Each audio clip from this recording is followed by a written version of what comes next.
Hello everyone, Marcus Dahl here, and I just wanted to do a quick little video updating you guys on my thoughts on Sword Art Online's latest episode as well as the latest episode of Log Horizon. So let's get this started.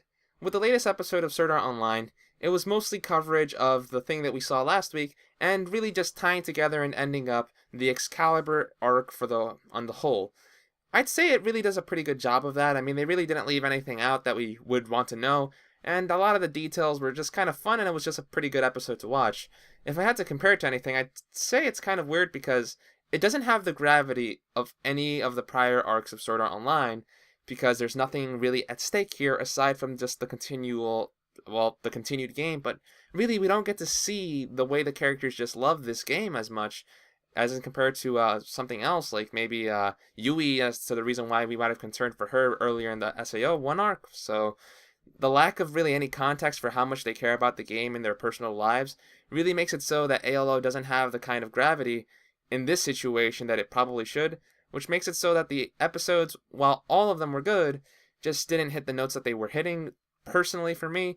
So yeah, it's just a completely different flavor from what we've gotten before. And I'd say while it's definitely an interesting and unique flavor for itself, and I would almost say that this might be a good way to introduce people who don't like the earlier arcs of Sword Art Online into SAO, because it's just a completely different kind of flavor, and it might be a good way to just get them in without having to deal with all the death game aspects, and just show off what kind of fun an SAO or VR style MMO will be in the future. And yeah, the episode itself, guys, this is going to be the spoilery section. Pardon the lack of editing. Resources are kind of tough right now. But yeah, in terms of the arc itself, it was a pretty decent arc. They didn't really leave anything out. There aren't really all that many plot holes.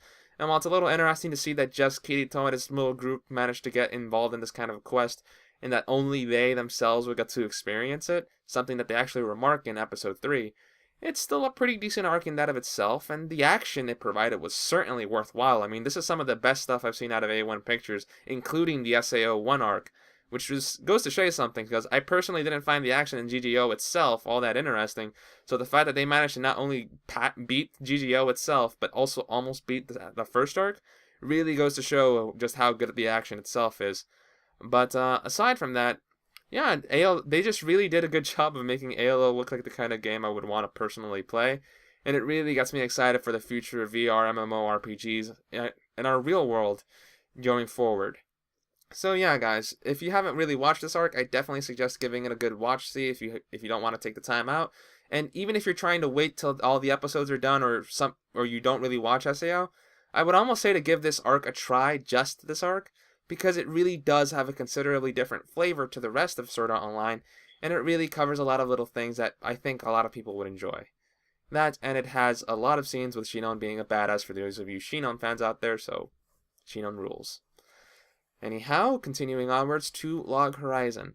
Guys, Log Horizon this episode was basically just beating everyone over the head and being brutal. Like, it's ridiculous just how harshly everyone gets treated at the end of this episode. I mean, from my overall impressions, guys, that really is more or less the sum of it. Everyone just got the heck beaten out of them, and I feel bad for them. So, yeah, let's just say, for those of you who don't want spoilers, definitely do not continue watching this video, because you're going to want to experience this for yourself, guys. But yeah, continuing onwards, in terms of the actual events that occurred in the episode, for the most part, what we got to see was a continuing of the thread from last week, whereby there was a murder with one of Soji's guildmates, and it appears that this has been continuing onwards after that event, with apparently one player or being harming players within the city walls with no interference from the security system. So everyone's out and concerned for their own personal safety, since they don't really know what they can do to defend against this mysterious assailant. And in terms of what everyone's trying to do, with Akatsuki, she's still trying to seek out her personal improvement in order to try to resolve the situation. With the princess, she actually has her own little mess to deal with, since it appears that the clan that they mentioned earlier in the series that runs money believes that one of their units or one of their people is responsible for the events occurring, and thus Leonesia Hime's issues may be brought into prominence at this question because of the fact that technically it's one of the people of the land that is causing the issues, and she is responsible, or at the very least a representative of the people of the land, within the council or within the city of Akihabara. So she herself has some personal weights going down there. And in terms of Sojiro, wow, yeah, Soji, the nice, polite, cute girl, harem running, nice airhead, has completely and utterly turned axe crazy insane this episode. Like, he is barely keeping himself alright. Like, they just like to cover that change in tone with his eyes. Like, all of a sudden they'll just go completely just dark and white, and it's like, oh my gosh, that guy looks like he's about to murder someone. Which he is. I mean, he really doesn't even want to forgive this person who might have caused this at all. His only singular thought is, I want this person to be cut into pieces and murdered immediately. So it's just fascinating to see that aspect of him. Even though in some respects it just goes to show how heavily they're modeling his character off of another character from another anime, Kenshin, Himura Kenshin, or yeah, I do believe that's his name, Kenshin Himura. Basically, he's from the anime Rurouni Kenshin, for those of you that might know it, or Samurai X, as it might be called in certain areas. But yeah, basically he is in many respects modeled after him because Kenshin himself is also an airhead.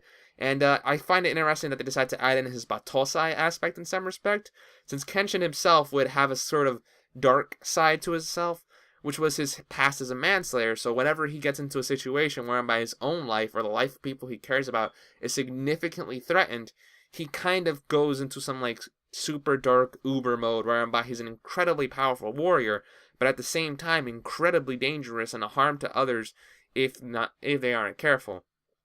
So I just find it interesting that we get to see Soji himself display these traits and show exactly just how brutal he can be whenever you really get on his bad side, instead of just being the one-note airhead all of the time. Because I gotta remember, guys, he was a part of one of the strongest groups inside of this game, so it's definitely something worth consideration.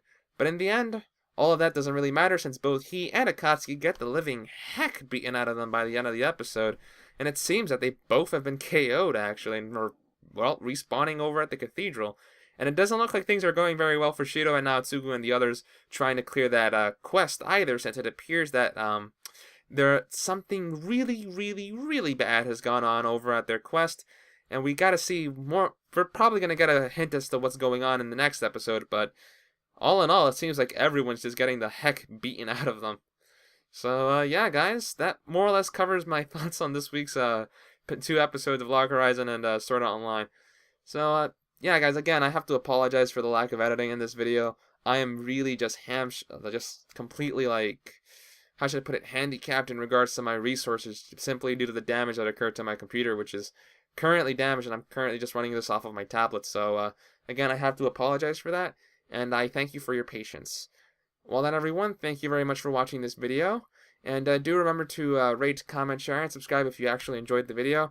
And if you want to check out some of the more stuff I do go down below in the description and click the link to my blog, which I've opened up, which should contain a lot of information on what I'm doing, my own activities, as well as information on things such as VR tech, the reality specs, and Project Navalusu, as well as some other activities that I'm going to be preparing in the near future, since I really do want to do everything within my power to help improve virtual reality. Well then, everyone, all that aside, thank you very much for your time. This has been Marcus Dahl, logging out.